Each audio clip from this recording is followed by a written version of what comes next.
speaking of real life, we're at our last comedian tonight. I know. But I'm really excited because I'm really excited about having him on. So because he's an amazing comedian, and he has just been featured at one of our comedy competitions just recently in Delft.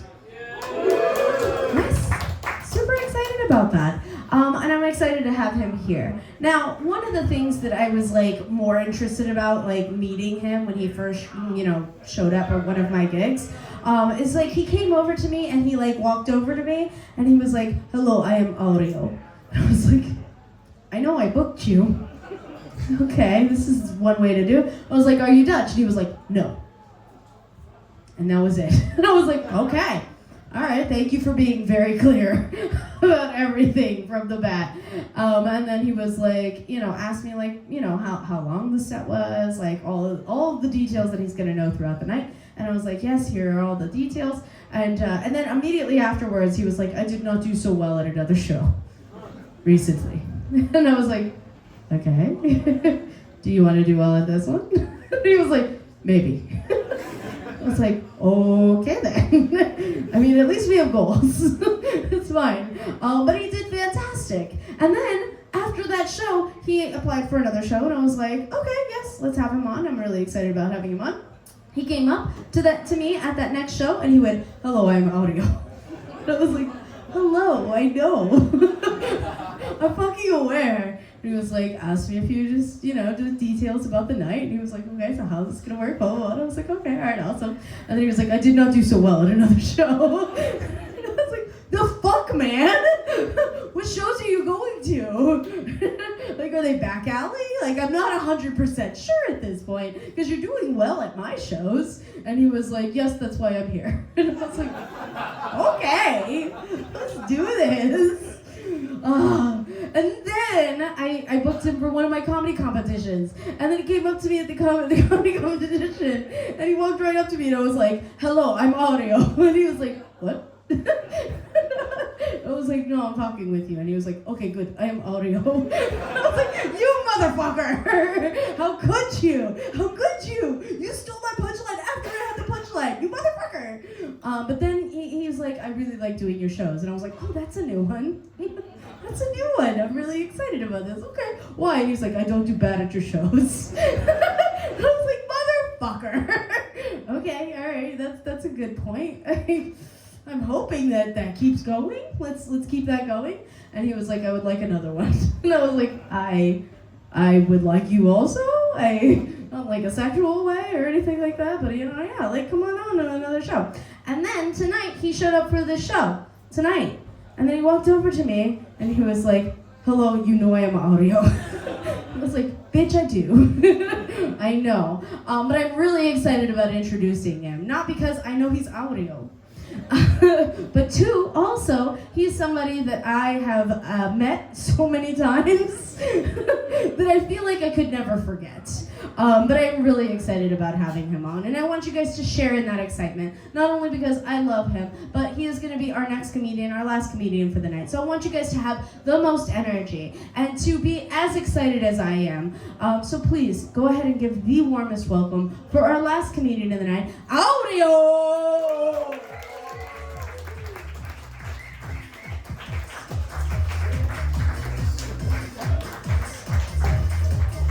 Go. Hello, I'm Aureo. Like Matteo, I'm Italian, and I'm tall, but my weed addiction is gone by now. I don't have it anymore. Also, it's easy to have a weed addiction here in the Netherlands, where you can just buy the stuff. I used to have it in Italy, where it's much harder to find it. And also, I think I've been here 15 years, not only 7. And I'm proud to say I don't speak any Dutch, because there's no point in learning it. I don't know if you are trying, any foreigners here are trying, but don't. I want to bring your attention to my t-shirt. It says, "We are gods." Can you see that? Yeah? I truly believe that we are gods. Do you? No? Yeah? Somebody? Yes. Yes, that's the right answer. We are gods because we create our reality every single day. We make it happen for ourselves. Otherwise, if we are not making it happen for ourselves, it's somebody else. So it's better that you make it happen for yourself and don't let somebody else fuck with you. And so we make this happen. We are here. We are making this comedy moment happen. And I'm for sure trying my best because I'm at Sid's show, so I have to be doing good. If you are not laughing, you're not trying hard enough to make it happen. So let's try a laugh. Yeah? No? Nobody's laughing. Yeah, it's harder than I thought. Come on. Yes, that's the feeling. But tonight I want to speak to you also about the greatest thing in life. And there are many great things, from food to sex to people to not people if you're an introvert. But there is one thing that above all is the best one. Anybody can take a guess? What was that? Pasta. Pasta? No, pasta is still food, which is great, but it's not the best one.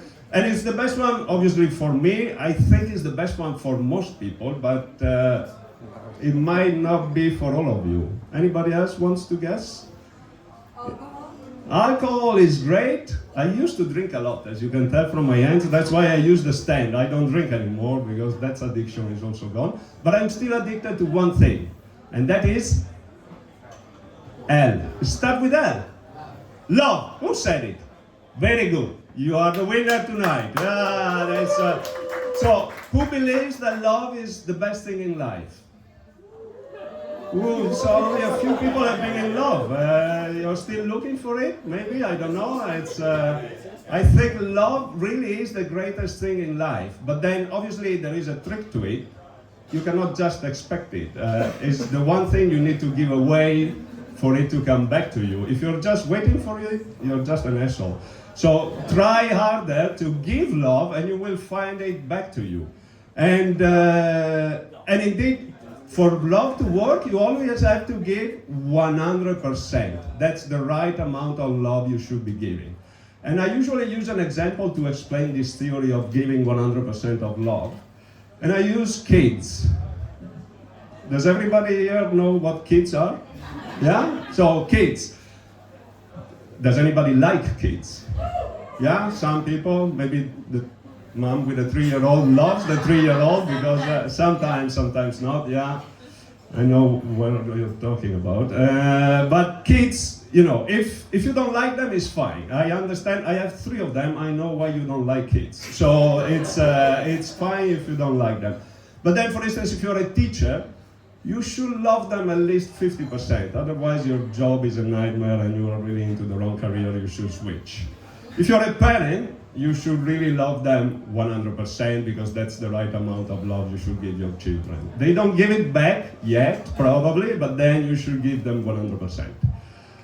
If you give kids 150% love, you're likely to be a grandparent. Because grandparents loved us more than our parents because we were not their children. So that's why grandparents loved us more. And if you love kids 200%, you are likely to be a groomer. And then if you love kids 300%, you're likely to be a pedophile. Very good. You couldn't guess love, but you guessed pedophile. So I don't know how we are gonna make a thing out of that. But that's. But then, why do you think I can feel like I can speak to you about love? Why do you believe I can be so certain that love is the best thing? How do I know that? Married? I am married. Yeah, good guess. You can see the ring from here, probably. Yeah, and. But not everybody that is married is in love. Isn't that true? Yeah, so I'm in love, and I've been in love for a very long time. So my wife and I went on a date. The first time it was not in this decade, it was not in this century. It was another millennium, the first time we went out together. That's how long we've been together. It's been 28 years. Thank you. I'm very proud of it. 28 years is a long time, probably more than some of you have been alive. But 28 years is a very long time to be with somebody. And if you're not in love, it's not going to be easy. That's why, we are in love, we stick together. And 28 years it's actually, double than my parents. You know, they split up when I was when I was a kid. But then, 28 years, you probably think, okay, Aureo, did you get together when you were 10? No, I'm 49. I just look 39. That's why, that's why love keeps you young. You know, it keeps your heart young. It makes you look good.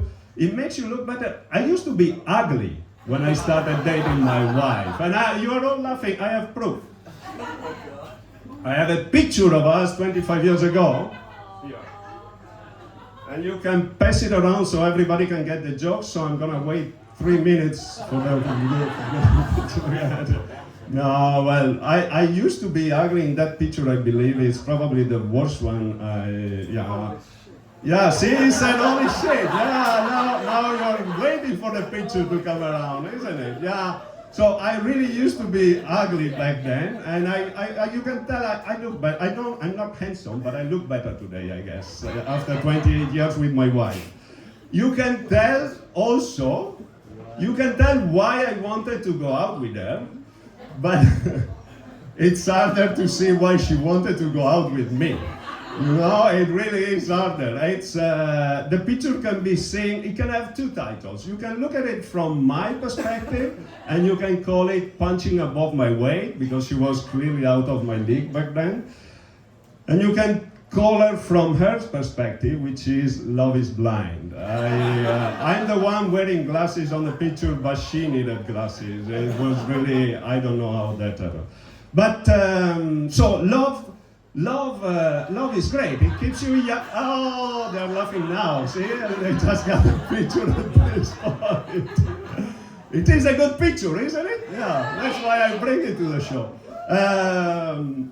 By the way, my wife still looks amazing. That's why love is good, because it's not that I've taken it and she became ugly. She stayed beautiful as well. So, despite having 3 kids. So that's the love keeps you young, love makes you beautiful, it makes you feel better, and it allows you to achieve the impossible. Oh, thank you, Sid. Wow. Wow. Yeah, you didn't see it last time, did you? They did for you. It makes you achieve the impossible.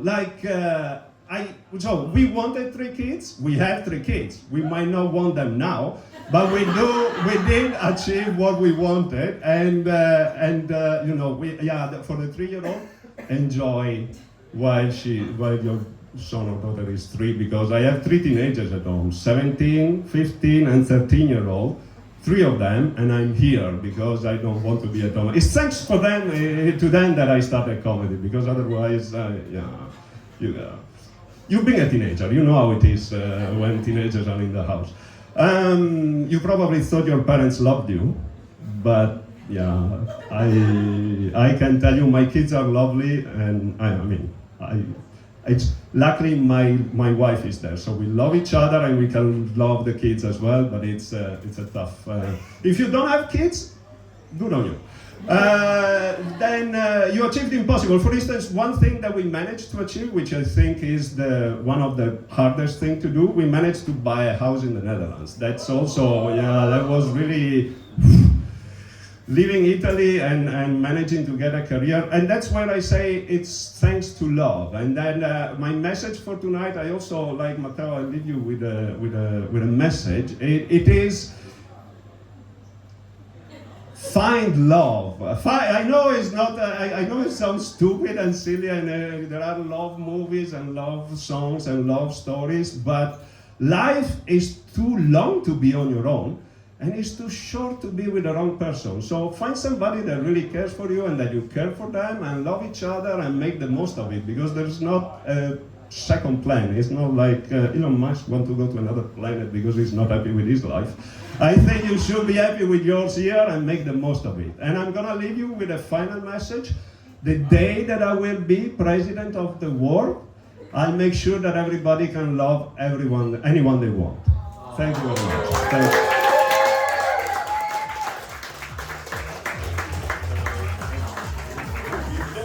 Please keep it going for Audio.